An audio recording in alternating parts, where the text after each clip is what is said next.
नमस्कार जी, मैं बीएन फिर एक बार। दर्शक, इजराइल ने अब गाजा के बाद वेस्ट बैंक पर अब तक का सबसे बड़ा हमला कर दिया।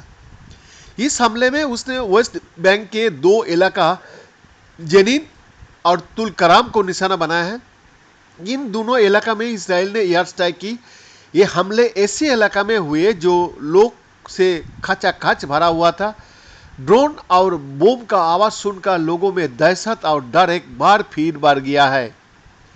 इजरायली सेना ने वेस्ट बैंक पर हमला की जानकारी देते हुए बताया, सेना ने इलाका की मस्जिद में छिपे हुए 5 लोगों को निकाला, जिनमें आतंकवादी संगठन का लोकल कमांडर भी था, जिसका नाम मोहम्मद जब्बर था, जिसको अबू शुजा के नाम से भी जाना जाता है।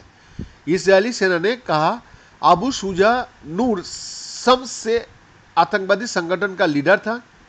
सेना ने यह भी कहा अबू शुजा इसराइल पर हुए हमले में शामिल था और उसने एक इजरायली शख्स को जून में गोली भी मारी थी। वेस्ट बैंक पर इसराइल का यह सबसे बड़ा हमला है। इजरायली सेना का कहना है कि वेस्ट बैंक पर किए गए इस हमले में 9 लोगों का मौत हो गया, जबकि फिलिस्तीन के स्वास्थ्य विभाग का कहना है कि 11 लोगों का मौत हुई। वही हमास का दावा है कि उसके 10 लड़कों का मौत हो गया। इस हमले में जेनिन और तुलकराम दोनों इलाका पूरी तरह से तहस नहस हो गया।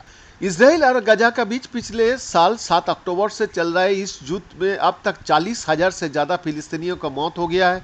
अब तक इसराइल की तरफ से कई बार फिलिस्तीन के लोगों को कई शहरों को खाली करने का आदेश दिया जा चुका है, जिसके चलते अब तक 2.3 मिलियन अपने घरों को छोड़ने पर मजबूर हो गया है।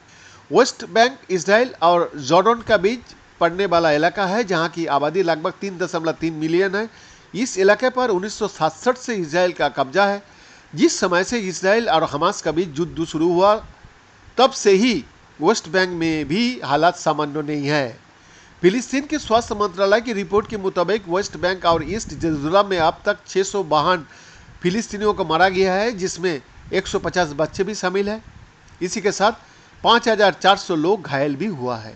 बीएन का एक्सक्लूसिव रिपोर्ट।